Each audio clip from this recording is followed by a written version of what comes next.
Hi friends, welcome to R K V kitchens. ఈరోజు మనం క్యాబేజీతో బజ్జీ ఎలా వేసుకోవాలో చూద్దాం.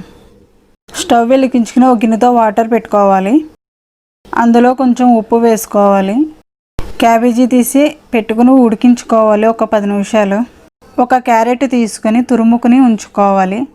అది బౌల్లో వేసేసుకోవాలి. బీన్స్ తీసుకుని ఒక 5 తీసుకొని చిన్న చిన్నగా కట్ చేసుకుని అందులో వేసుకోవాలి. 2 ఆలు తీసుకుని తురుముకొని బౌల్లో వేసుకోవాలి. ఒక 3 వెల్లుల్లిపాయలు తీసుకుని చిన్న చిన్నగా కట్ చేసుకుని వేసుకోవాలి. 2 టేబుల్ స్పూన్ కారం వేసుకోవాలి. గరం మసాలా వేసుకోవాలి 1 టేబుల్ స్పూన్. ఇంగువ చిటికెడు వేసుకోవాలి. 1 టేబుల్ స్పూన్ జీలకర్ర వేసుకోవాలి. ఇవి బాగా కలుపుకోవాలి. వేసుకుని ఒక 10 నిమిషాలు నానబెట్టుకుని ఉంచుకోవాలి. ఇందులో చిటికెడు పసుపు వేసుకోవాలి. రుచికి సరిపడా సాల్ట్ వేసుకుని ఇంకోసారి కలుపుకోవాలి. క్యాబేజీ ఉడికిపోయింది. ఇప్పుడు ఒక బౌల్లోకి తీసుకుని చల్లారి పెట్టుకోవాలి.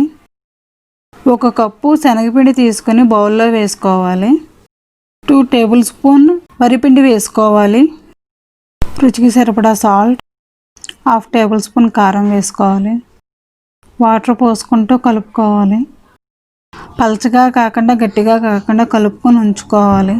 క్యాబేజీ చల్లారిపోయింది. ఇది పొరల కింద తీసుకుని విడిగా పెట్టుకోవాలి.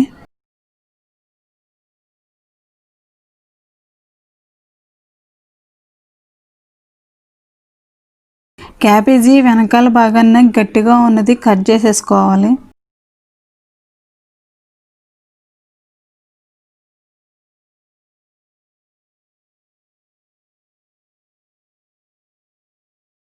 ఇప్పుడు రెడీ చేసి పెట్టుకున్న మసాలా కొంచెం తీసుకొని క్యాబేజీలో పెట్టుకోవాలి.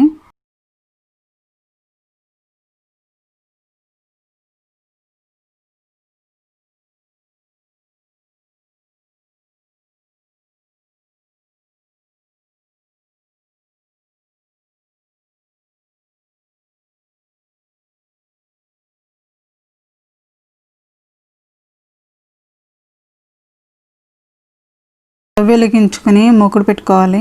హీట్ ఎక్కిన తర్వాత ఆయిల్ పోసుకోవాలి. అందులో మనకి ఊడిపోకుండా మధ్యలో లవంగాలు పెట్టుకోవాలి.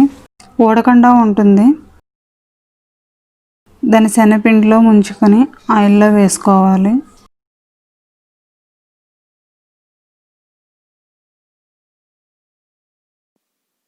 బ్రౌన్ కలర్ వచ్చేంత వరకు వేయించుకోవాలి.